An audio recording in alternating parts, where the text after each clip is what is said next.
Magandang araw sa inyong lahat! Welcome back sa aking vlog. Ang mapapanood nyo ngayon ay kakaibang walang bangka, walang sakay na tao, drone lang. Mula sa pier ng Magallanes, Sorsogon, lilipad tayo papuntang Tinacos Island. Marami ang tatanong kung paano ito posible. Maliit lang ang drone, mahangin ang lugar, bukas na dagat ang tatawirin. Isang maling galaw lang pwedeng mawala ang drone, kaya bawat lipad ay maingat. May kaba at may tapang ako.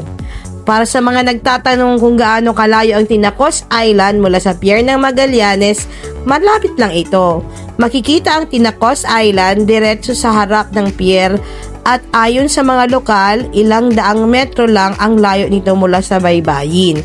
Pero kahit malapit sa mata, hindi ito madali dahil hangin at dagat ang kalaban ng isang maliit na drone. Gaya ng DJI Neo na meron ako. Habang papalayo tayo sa pier, mas ramdam ang lakas ng hangin.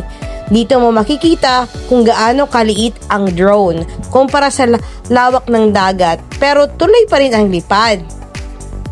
May mas malalim pang kwento ang lugar na ito. Ayon sa mga salaysay ng mga matatanda, rito noong panahon ng Espanyol, ang Magallanes ay isang pagawaan ng barko or shipyard.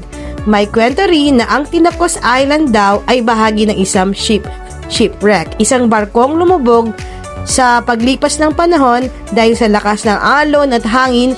Unti-unti raw itong naging anyong isla na nakikita natin ngayon. Hindi man ito lubusang nakasulat sa mga libro, buhay ang kwentong ito sa alaala ng mga tao rito. May mga nagsasabi rin na ang unang nanirahan sa lugar na ito ay Tubong Albay, na lumipat at namuhay dito dahil sa dagat at hanap buhay sa aming bayan ng Magallanes.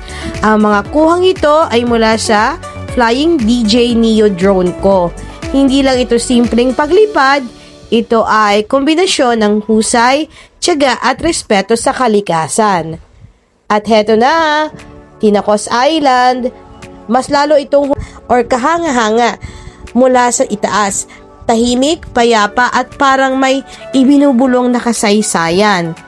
Kung iniisip nyo kung posible bang marating ang Tinacos Island, drone lang ang sagot. Posible pero hindi madali.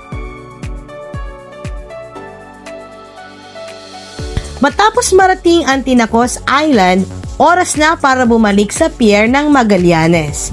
Sa pabalik na lipad, mas ramdam at ang pagod ng drone at lobat na rin dahil sa lakas ng hangin, kaya mas dobleng ingat ako.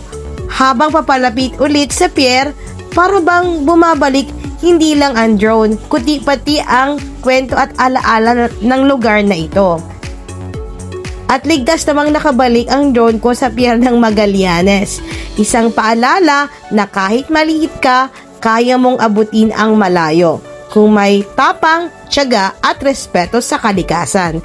Maraming salamat sa panonood. Hanggang sa susunod na vlog. Paalam!